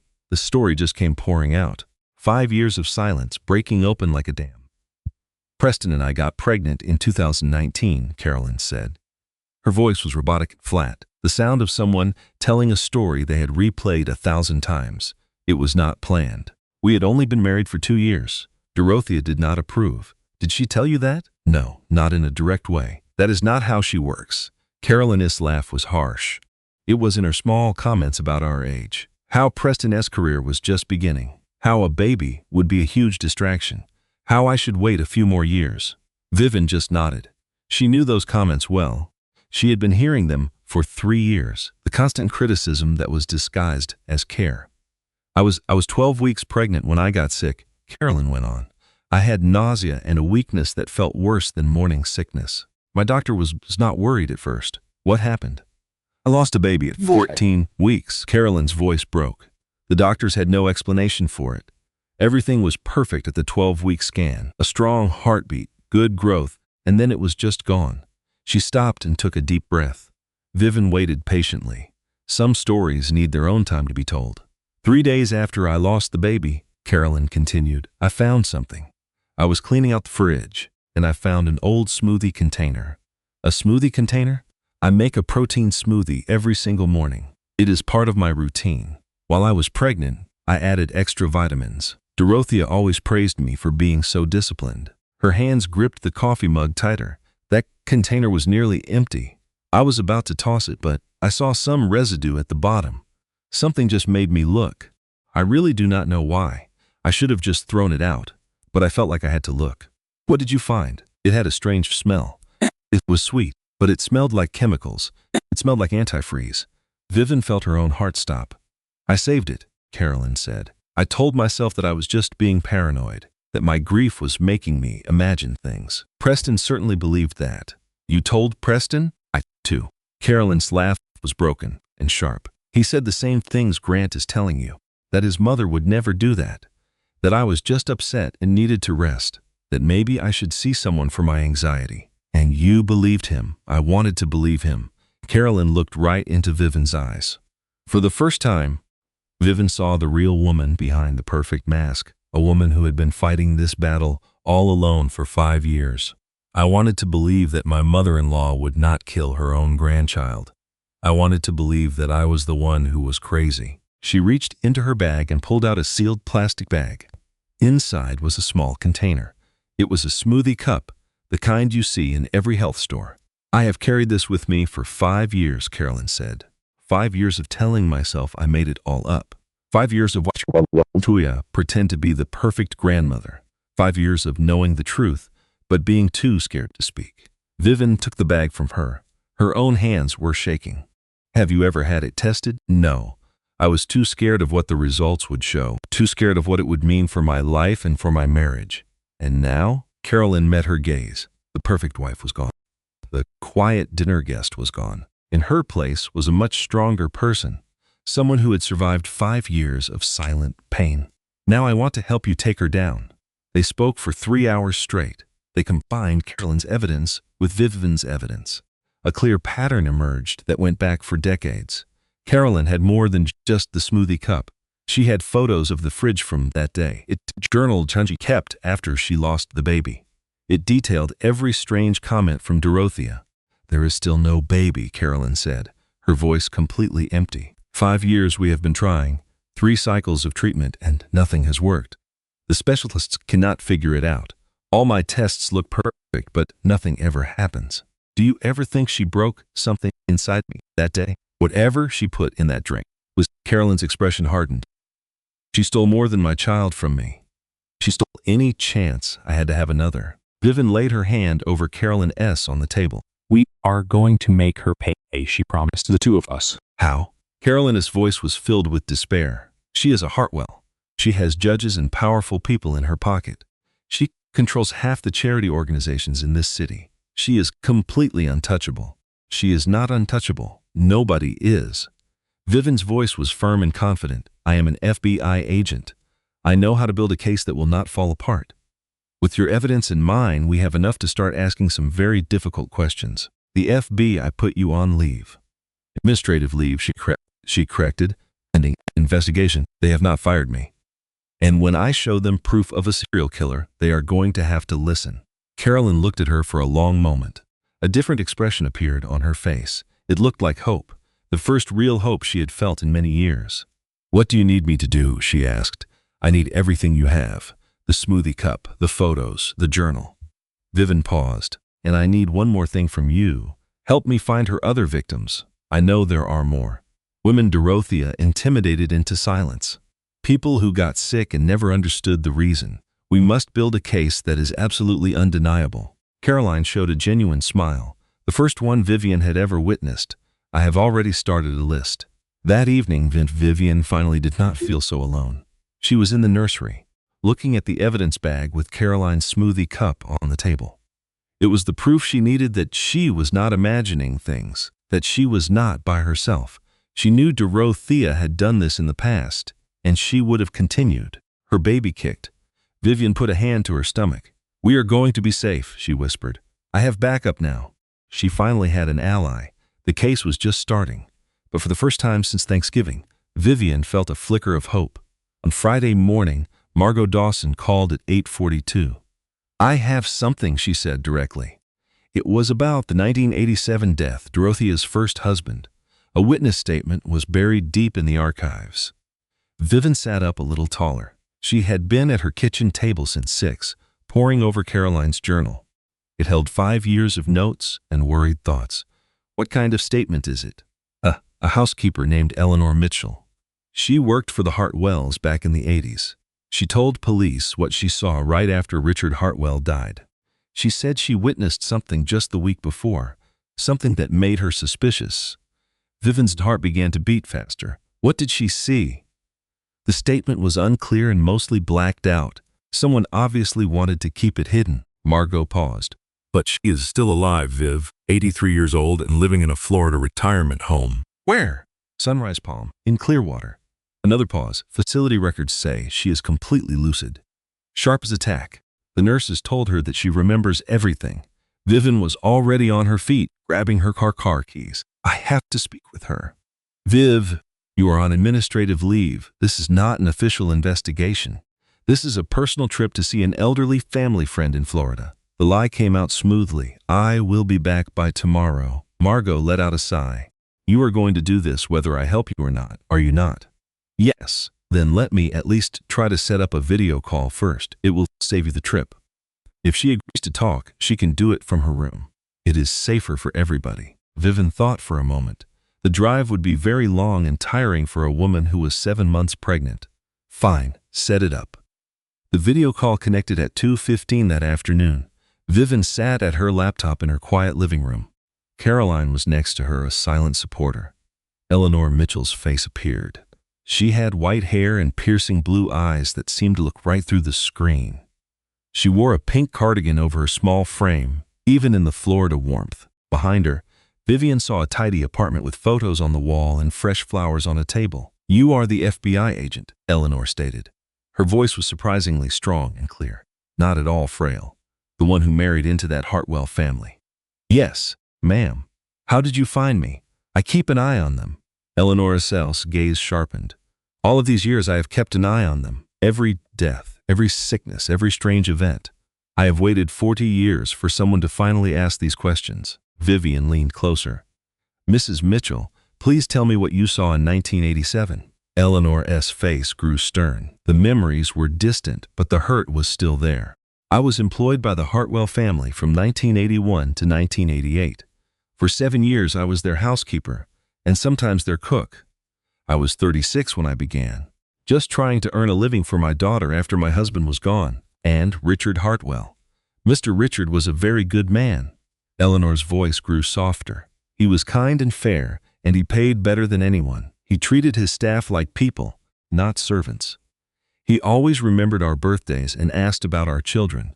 When my daughter was accepted to college, he helped with her tuition and never expected a thing for it. What about his wife? Mrs. Dorothea was not the same. The kindness vanished from Eleanor's tone. She was cold and always planning. Everything had to be just right. The house, the meals, how things looked to others. She was always smiling, but her eyes never smiled with her. At first, I thought she was just under a lot of stress from running a large home and raising 2 young sons. What made you think differently? Eleanor's hands shook just a little. It was the only hint of the emotion she felt. It was the week before Richard passed away. I went to the kitchen very early one morning, around 4 or 4:15. I had left my eyeglasses there the evening before. I needed them for my daughter's graduation that weekend. I used the service entrance and was as quiet as I could be. I did not want to disturb anyone. What did you see? Mrs. Dorothea was standing at the counter. She was wearing her robe, and her hair was down. I had never seen her looking anything but perfect. She held a small brown glass bottle with no label on it. Vivian's pulse began to race. What was she doing with it? She was pouring something into Mr. Richard Oct's coffee machine. He made a fresh pot every single morning at 6 o'clock sharp. It was his routine, and Mrs. Dorothea knew that. Could you see the contents of the bottle? Not well. It was dark, but the liquid was a greenish color, and she was so careful, measuring each drop as if she were using a recipe. What did you do? I left. Eleanor's voice was firm. It was the voice of a woman who had accepted her past decisions. I was just as quiet leaving as I was coming in. She never saw me. I told myself I must have imagined it, or that I misunderstood. Mrs. Dorothea was a difficult woman, but I could not believe she would do what I thought I had seen. But you kept a close eye on Mr. Richard that week. I watched, Eleanor confirmed with a nod. He began to feel ill, dizzy, and confused. He lost his color. Then his kidneys began to fail. The doctor called it a sudden, tragic, and unexplainable illness. And after he was gone, I spoke to the police. Eleanor's jaw grew tight.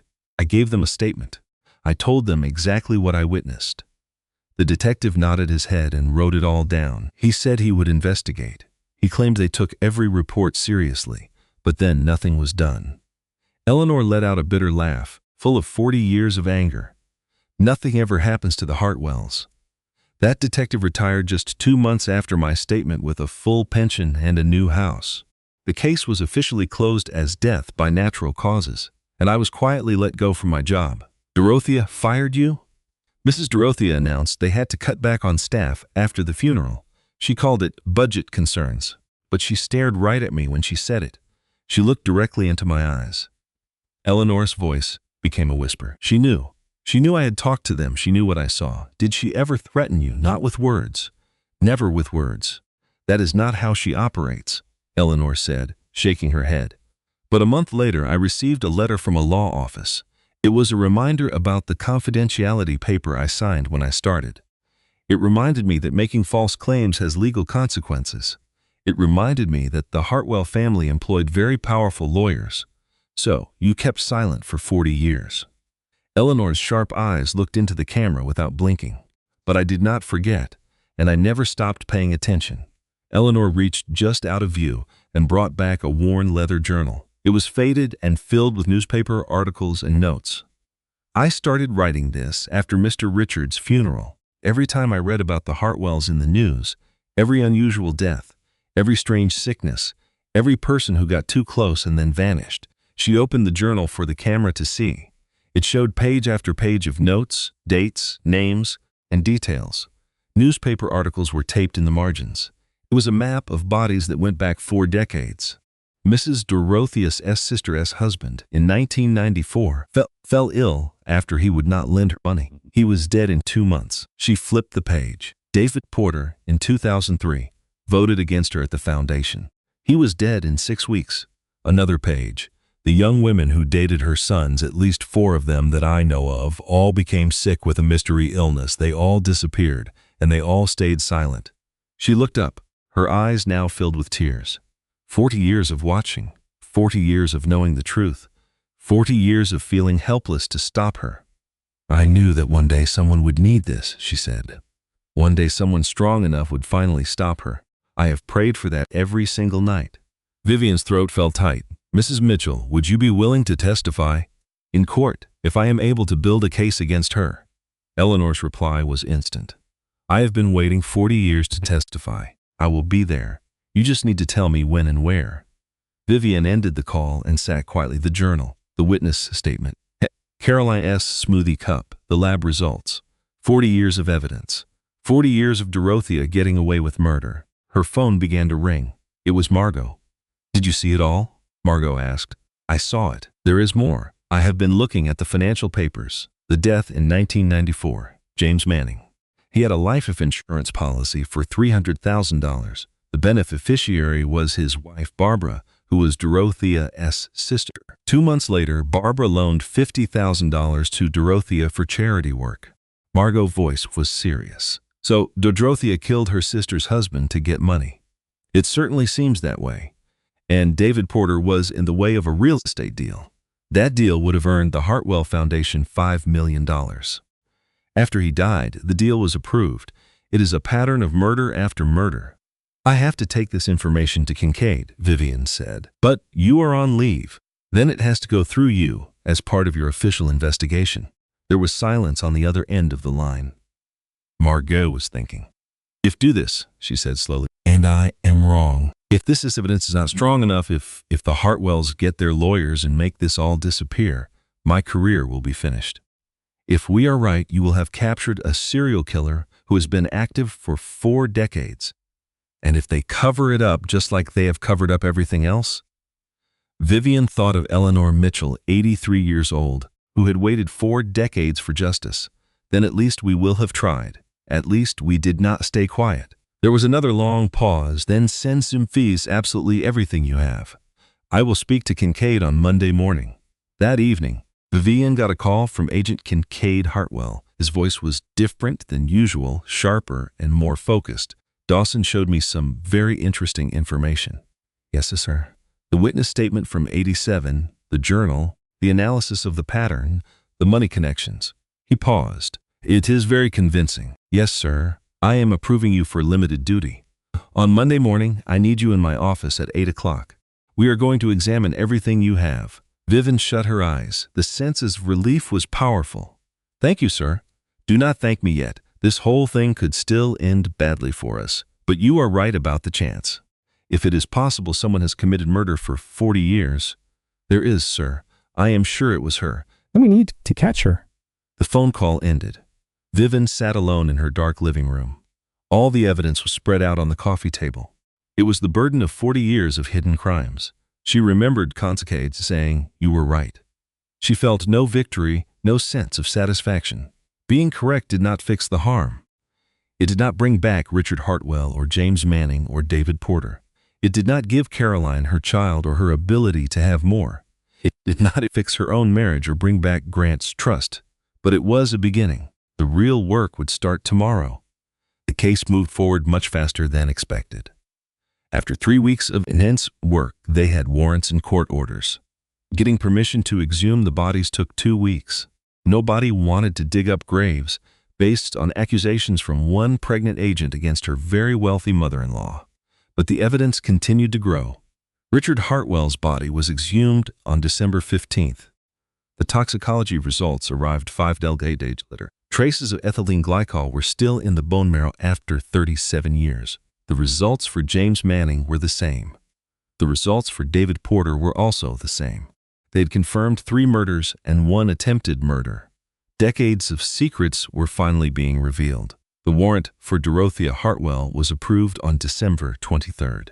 It was the day before Christmas Eve. Kincaid asked Vivian to come to his office. "We have enough," he told her. His voice sounded heavy. It was the voice of a man who had seen many awful things but could still be shocked. Murder 1. 3 counts of murder.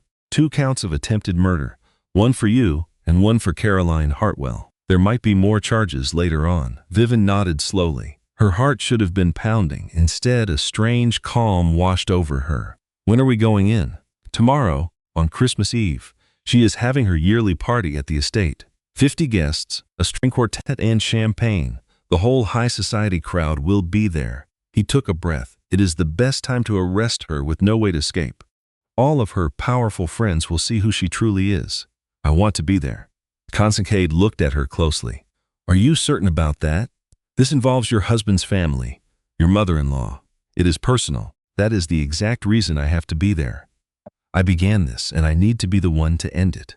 He met her eyes for a long moment before he nodded. Be at the Hartwell estate at 7:30. Our backup team will be ready. We will enter at 8. Grant called her that afternoon. It was the first time he had called since moving out 3 weeks ago. It was the first real talk they had tried to have. His voice sounded broken. I just heard that federal agents are everywhere in town. They have warrants. What is going on? She was standing at the window of her empty house, the house that they had chosen together, the future they had imagined together. I was doing my job, she replied. They are saying that Mom is being arrested for murder. Yes, that is crazy. It has to be a mistake. We have the evidence. There is no mistake. We have lab results and witness statements. We have financial records and reports from 3 exhumed graves. 40 years of proof, Grant. The line was silent. The silence was heavy and broken. I should have trusted you. His voice cracked. From the very beginning, I should have listened to you. Yes, you should have. Can we please talk? Can I come to your place? Vivian recalled all the nights she had hoped for this phone call, all the times she wished he would choose her, all the ways she had once loved him. Not tonight, she told him. I have to work. She ended the call before he could say more. It was Christmas Eve at 7:45 in the evening. The Hartwell estate was shining with glowing lights. You could see crystal chandeliers through the large windows. Inside, a string quartet was playing Handel. Valet parked expensive cars in the large driveway. Women in fur coats and men in tuxedos walked up the marble stairs. 50 guests, all from the highest levels of society. They were there to enjoy the holidays with one of the most powerful families in the state. None of them suspected what was about to unfold. Vivian stood at the property's edge, a black jacket covering her maternity dress. Her FBI badge was clipped onto her belt, and Margot stood beside her. 4 other agents were stationed around the property line. Margot gently touched her arm. Are you prepared for what is next? Vivian placed a hand on her own stomach. The baby gave a little kick. 8 months along. It was almost time. I have been prepared for this since Thanksgiving. They began moving toward the mansion. The large front doors opened. The party's warmth washed over them like a tide. There was music, cheerful conversation, and the sound of champagne glasses. The air smelled of pine trees, cinnamon, and costly perfume. Vivian entered the house with 6 federal agents following her. The entire room fell quiet. 50 different faces turned to look at the door. They looked shocked and confused. Then they started to understand as they saw the badges, the weapons, and the serious faces of the federal agents who were there to make an arrest. Dorothea Hartwell was standing near the huge Christmas tree. She was 61 years old. Her silver hair was styled perfectly. She wore a red velvet dress that likely cost more than a person's monthly rent. She held a champagne glass in her hand. A diamond necklace sparkled at her neck. She looked like the perfect picture of class, of money, of someone to be respected. Her expression changed when she saw the badges, when she saw Vivian, and when she realized what was happening. The champagne glass slipped from her hand and broke on the marble floor. The crystal and golden liquid spilled across the white tile. Dorothea Hartwell. Vivian's voice was strong and clear across the silent room. It was the sound of justice that had finally come after 40 years. You are under arrest for the murders of Richard Hartwell, James Manning, and David Porter. You are also under arrest for the attempted murders of Caroline Hartwell and Vivian Hartwell. People gasped all through the crowd. They started to whisper. Someone else dropped their glass. Another person began to cry. You have the right to remain silent. Anything you say can and will be held against you in a court of law. You have the right to an attorney. If you are unable to afford an attorney, one will be appointed for you. Dorothea stood completely still. Her face showed a range of feelings. There was shock, then denial, and then rage. Her perfect mask was beginning to break. The true person was showing through from underneath. This is ridiculous. Her voice was like ice and sharp enough to cause pain. I do not know what stories you have been telling, but I will make sure you lose your badge for this. I will ruin your career. I will destroy you. We have proof, Mrs. Hartwell. Vivian moved a step closer. We have lab results from the gravy you gave me at Thanksgiving. We have toxicology reports from 3 bodies that were exhumed. We have witness statements that go back 40 years. We have financial documents that show reason for every single killing. Witness statements? Dorothea's laugh was sharp and full of scorn. Who gave them? Upset former employees. Jealous women who failed to keep the sons from Eleanor Mitchell, your old housekeeper. She witnessed what you did to your first husband. Dorothea's face turned white. For the very first time, true fear showed in her eyes. It was the fear of a person who had hidden a secret for 40 years and knew it was all coming out. That is not possible. Her voice became quiet and desperate. She signed a non-disclosure agreement. That agreement does not apply to criminal acts. Vivian moved even closer, so close she could smell Dorothea's expensive perfume.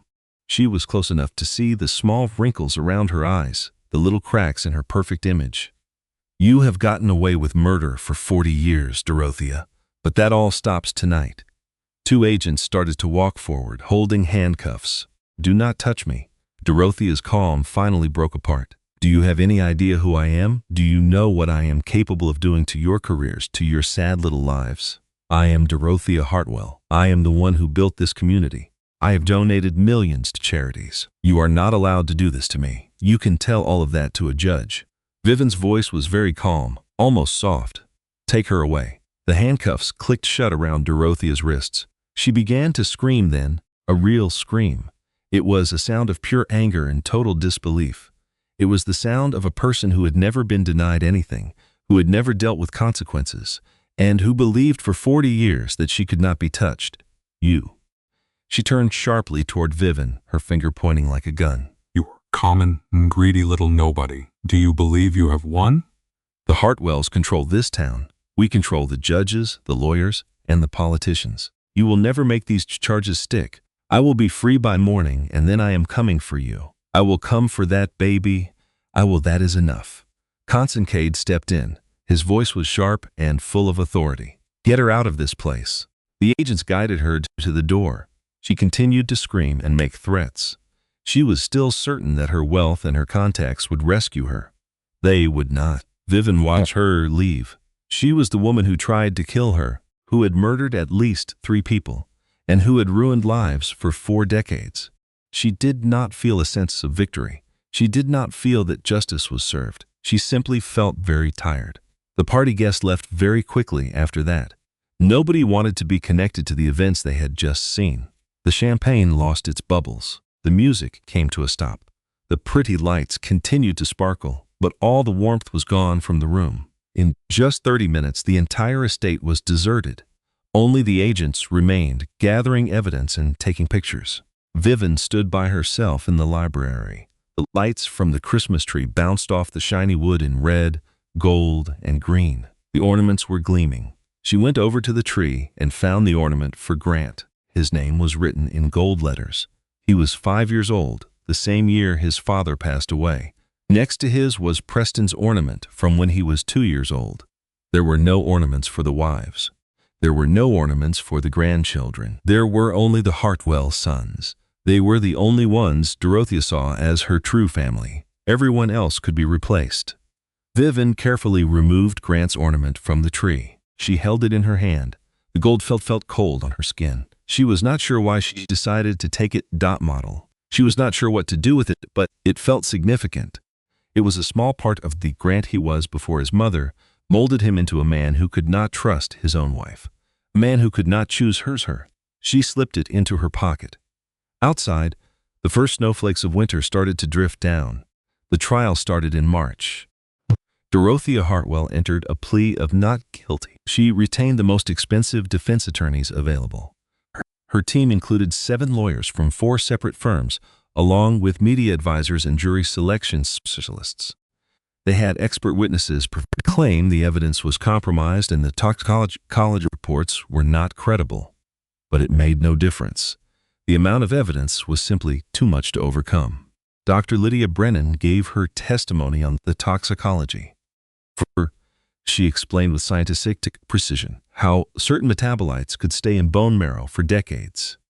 She detailed how the levels found were consistent with deadly amounts and that there was no innocent explanation for her findings. Eleanor Mitchell took the stand to describe what she witnessed in 1987.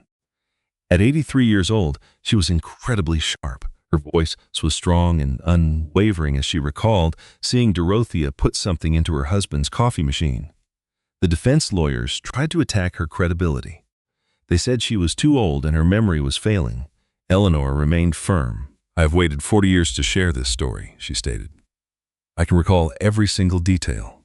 I remember the bottle she was holding. I remember the color of the liquid inside, and I remember the expression on her face when she believed nobody was looking." Caroline then testified about the smoothie and her miscarriage. She spoke of 5 years of suspicion while being too scared to say anything. The defense attorneys attempted to portray her as an unstable woman, bitter because she could not have children, but Caroline did not back down either. "She took my baby from me," she said, her voice trembling but firm, "and then she took away my chance to ever have another. I am not bitter, I am speaking the truth." And then it was Vivian's turn to testify. She spent 6 hours on the stand revealing every single detail and piece of evidence. She laid out every moment of Dorothea's calculated cruelty for the jury to see. The defense lawyer tried every tactic. He tried to frame Vivian as a vengeful daughter-in-law with a hidden motive, a federal agent who misused her authority for personal gain, and a pregnant woman whose judgment was flawed. Vivian responded to every question with calm and thorough answers, showing no anger. "Mrs. Hartwell, is it not a fact that your relationship with the defendant was difficult from the very start? It is a fact that the defendant never accepted me as part of her family. It is also a fact that she tried to murder me and my unborn child. And you want this jury to believe that a respected member of society, a woman who donated millions to charity, is actually a serial killer. I want this jury to believe the evidence, the lab reports, the eyewitnesses, the financial documents, and the pattern of questionable deaths over 4 decades." Vivian looked directly at the lawyer. "The evidence tells the story. I am just the one who finally paid attention." The defense attorney was left with nothing more to say. The jury deliberated for 3 days, 3 long days of not knowing, of wondering if justice was finally within reach. Vivian spent that time in her apartment with her new daughter, Elise, who was born just 2 weeks before the trial began. She weighed 7 pounds and 4 ounces, with dark hair and blue eyes. She was perfect. Vivian named her Elise Margot Hartwell after the woman who had trusted her. On the 3rd day, the phone rang. The verdict was in. Court F-Room C at 2:15 in the afternoon. Vivian dressed, placed Elise in her carrier, and drove to the courthouse with steady hands. The courtroom was completely full. The media and the public were there. The Hartwells and their friends sat on one side, while Vivian's supporters sat on the other. The 12 jurors came in with unreadable expressions. The foreman rose to speak. "On the charge of murder in the first degree in the death of Richard Hartwell, we find the defendant guilty." A collective gasp went through the room. "On the charge of murder in the first degree in the death of James Manning, we find the defendant guilty." Dorothea's face turned white. "On the charge of murder in the first degree in the death of David Porter, we find the defendant guilty. On the charge of the attempted murder of Caroline Hartwell, we find the defendant guilty. On the charge of the attempted murder of Vivian Hartwell, we find the defendant guilty. Guilty on all charges." Dorothea's composure finally shattered. She jumped up and screamed with rage. "This is an outrage. This is a setup. That woman has ruined my family. She turned my own sons against me." The irony of her words was obvious to everyone. "Order in the court," the judge demanded, banging his gavel. "Mrs. Hartwell, compose yourself or you will be escorted out. I am Dorothea Hartwell. I helped build this town. I gave away millions. You cannot do this." "The evidence was undeniable, Mrs. Hartwell. The jury's decision is final. Sentencing is scheduled in 2 weeks." The guards approached to take her. She struggled against them, kicking and yelling words no one expected from such a woman. They had to drag her from the courtroom. The door swung shut, and there was silence. The sentence was life in prison with no chance of parole. The judge talked for nearly an hour about the terrible nature of her crimes. He spoke about how long Dorothea has escaped the consequences. Dorothea just listened without a word. She did not scream or struggle this time. She sat straight and tall, filled with pride, still convinced she had nothing wrong. As they led her out, she walked gracefully, her mask of composure firmly back in place. At the doorway, she stopped and turned, her gaze locked with Vivienne's across the room. "This is not the end," she hem-mouthed. Vivienne met her stare, completely unafraid. "Oh yes," she mouthed back, knowing Dorothea could understand her. The door closed. Vivienne later sat alone in the courthouse hall. Elise was asleep in her carrier nearby, now 2 months old and growing every day. She was unaware of the chaos that had surrounded her arrival. The trial had concluded. Justice had been served. 4 decades of murder had been brought to light. Vivienne was supposed to feel a sense of victory, but she did not. Instead, she just felt empty. Margot came and sat next to her. "How are you holding up?" "I am not sure," Vivienne replied, watching her sleeping baby. The tiny hands, the perfect little mouth. "This does not feel the way I expected it to." "And how did you expect it to feel?" "Like a win. Like some kind of closure. Like something." Margot simply nodded. Sometimes justice is not a feeling at all. Sometimes it is just the end of injustice. It is stopping a bad thing from happening anymore. That is very insightful. I got it from Fortune Cookie. Vivienne actually smiled. Grant was waiting for her just outside the courthouse doors. He seemed older and completely exhausted. 3 months of watching his family fall apart, his mother's horrible secrets coming out, and his whole life being rewritten. His eyes looked tired and his suit was messy. He had not shaved. "Vivienne?" She paused. "Grant, I have no words." His voice was unsteady. "I should have trusted you. I should have listened to you from the start." "Yes, you should have." "I was so blind. She was my mother, and I refused to see who she really was." "I understand. Can we please," he said, stepping closer, "can we please try to rebuild this, be a family again?" Vivienne looked at the man she had married, the man who had picked his mother over her and their child. She thought about trying to forgive him, about starting over. Then she thought about all the nights she was alone and afraid, fighting for her life while he was away. "No," she said. Her voice was quiet but clear. "I am not the same person you married, Grant. That woman had faith in you. She believed you would always be on her side." Vivienne shook her head. "I cannot be that woman again. Too many things have happened. Too much has changed." "What about our daughter, Elise? We'll figure out a custody arrangement. Something fair. I would never keep her away from you," Vis said, looking at him directly. "But as for us, we are finished." "It was finished when you chose your mother instead of me." "I did not." "Yes, you did," she said gently but firmly. "You said I was paranoid. You moved out of our home. You left me alone and pregnant, fearing for my life and our baby's life. You chose her." Grant's face broke. Tears streamed down his face. "I am so sorry." "I know you are," Vivienne said, touching his arm for a moment. "But being sorry does not erase what happened. It does not make me trust you again, and it does not make our marriage worth saving." Began to leave, then paused and looked back. You are not like your "Grant, you are not a bad person. She manipulated you, directed you, and formed you since the day you came into this world. But you are also not strong.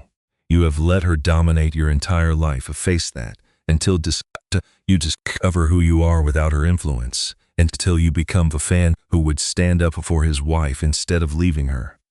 You are not a man I can have in my life." She went to her vehicle.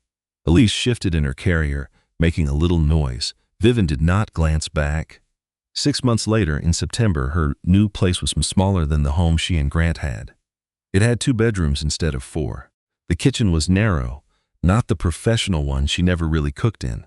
The sounds of the city replaced the calm of the suburbs, but it was all hers. She had picked every piece of furniture herself. She had placed every photograph on the walls. Each choice was hers and hers alone. Elise's room was a calm sage green. Vivienne's mother helped her pick the shade on a video chat. It was a color for peace, for hope, and for new beginnings. Pictures of Vivienne and Elise at the park decorated the walls. Margot was there, holding Elise and pretending to discuss a case. Caroline visited with Biscuit, her rescue dog. They were both finally safe. Eleanor Mitchell held Elise in her arms just last month. She had tears in her eyes, holding the small baby she helped to save. The divorce was officially completed in July. Grant did not contest it. He did not contest a single thing.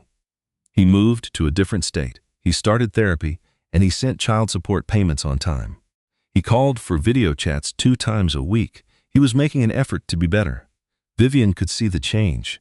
The man he was before the manipulation was coming back.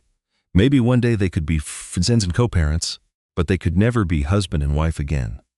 Agent Kincaid telephoned on a Tuesday morning. He said, "Hartwell, come to my office when you've a moment." She got there at 10:30. Elise was at the office daycare. It was a great perk for working mothers at the agency. Kincaid pointed to a chair in front of his desk. "How is the baby?" "She is growing, crawling all over and putting things in her mouth she should not." He replied, "That sounds about right. My own girls did the same." A smile softened his tired face. "I have got something for you." He pushed a file across the desk toward her. Vivian opened it and read the words, then read them once more. "Supervisory Special Agent." Her voice was just a whisper. "The youngest one in the division.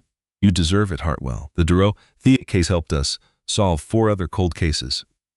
Rich families with strange deaths, other clues that were ignored because no one wanted to upset powerful people." He took a breath. "You saved people, past and future. You have earned this." Vivian looked at the papers, at her name on the formal documents. There was a higher salary, her own team, everything she had ever wanted. "I have one condition," she stated. Kincaid lifted an eyebrow. "Tell me. I want to create a special task force for domestic poisoning cases, for violence between partners that does not look like violence, for the cases that are overlooked because the criminals are rich, or have connections, or are just very good at hiding the truth. That is a very big request. These are the cases nobody else wants, the victims no one trusts, the clues that everyone ignores because they choose not to see them." She looked straight at him. "Someone needs to see them." Kincaid watched her for a long time, said, "Write a proposal. I will show it to the director." October arrived with falling leaves, the smell of pumpkin spice, and the 1-year anniversary of the worst Thanksgiving in Vivian's life. She rarely thought about Dorothea now. That woman was in a maximum security federal prison with no chance of parole. The Hartwell family home was sold. The money was split between lawyers, victims' families, and charities Dorothea never supported. The family dynasty was over, but Vivian's work was just starting. The task force was approved. She led 4 agents, had a budget, and an office with her name on it. Cases arrived from all over the country. Women poisoned by husbands, men drugged by wives, and children made sick by their caretakers. They were the silent victims of hidden crimes. She could not win every case. The situations were complicated. The proof was often hard to find. The criminals were experts at looking innocent. But she could help some people, and that was enough. On Thanksgiving Day, 12 people sat around a table in Vivian's apartment. She had bought it secondhand and restored it herself. Margot Dawson was there with her husband Tom. Caroline was there, glowing and 5 months pregnant after a new round of in vitro fertilization. Her new husband, Daniel, looked at her with complete adoration. Eleanor Mitchell had come from Florida and would stay until Christmas this year. Dr. Lydia Brennan, now a good friend, was also there. 2 other women from Vivian's support group for poisoning survivors joined them. A therapist named Beth, who helped Vivian heal from everything, was also at the table. And then there was Elise, 14 months old, in her high chair. She was covered in mashed potatoes she preferred to wear instead of eat. Vivian let out a true laugh. It was a deep, genuine laugh she thought she had lost forever. "She has a good arm," Margot noted as more potatoes landed on the floor. "A future Federal Bureau of Investigation agent for sure." Time replied, "Heaven help us." The turkey was perfectly roasted. The gravy came from a jar, but no one said a word. Vivian stood at the head of the table. She looked at the faces of the people who had trusted her and stood by her when her world fell apart. "Before we begin," she said, I'd like to say a few words." The room became quiet. Elise made happy baby sounds, not knowing the importance of the moment. "A year ago, I was at a different table, in a different house, with a different family. I thought family meant only blood relatives, marriage, and duty." She paused. "I was mistaken." Caroline's eyes filled with tears. Eleanor gave a slow nod. Margot held Tom's hand tightly. "Family is made of the people who trust you when no one else will, the ones who support you through difficult times, the ones who see your true self and love you for it. They do not expect you to be small, silent, or thankful. They join your fight instead of fighting against you. She lifted her glass. I am so thankful for the people who trusted me when it was important, for everyone who supported me, and for this little girl who gave me the courage to fight back. She glanced at every person at the table, and for new beginnings. The whole table repeated, 2 new beginnings. Their glasses clinked together. Elise tossed more potatoes. The room filled with laughter. Later that night, after the cleaning was done and the guests were gone, Elise slept in her crib. Vivian looked out her window. The city lights shone. Below, a distant siren wailed. A car horn honked nearby. Life went on. She remembered the person she was last year. Afraid, full of self-doubt, and hoping for someone to rescue her. She was waiting for her husband's trust, waiting for the world to believe what she knew. The woman in the window's reflection was not the same.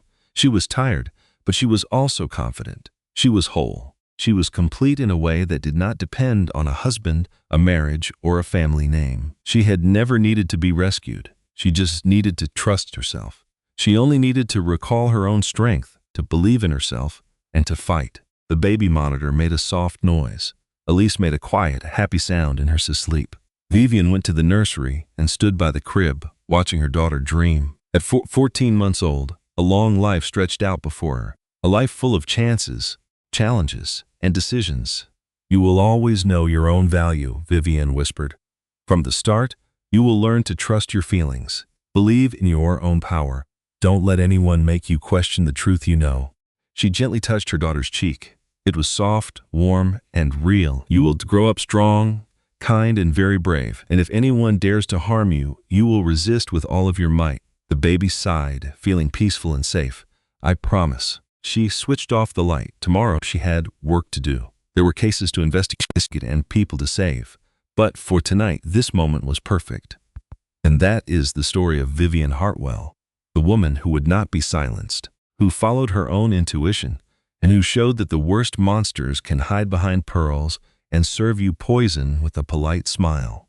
If this story made you shiver, if you held your breath, if you wanted to applaud when the police locked those handcuffs on Christmas Eve, please do one thing for me. Click the like button. That lets me know you enjoy stories like this one. Leave a comment below. Tell me about a time you had a strong feeling something was not right, even when others said you were being paranoid. I would love to hear about it.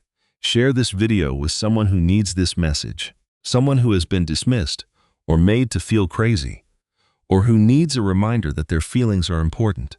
And if you are new here, subscribe to the channel and turn on your notifications.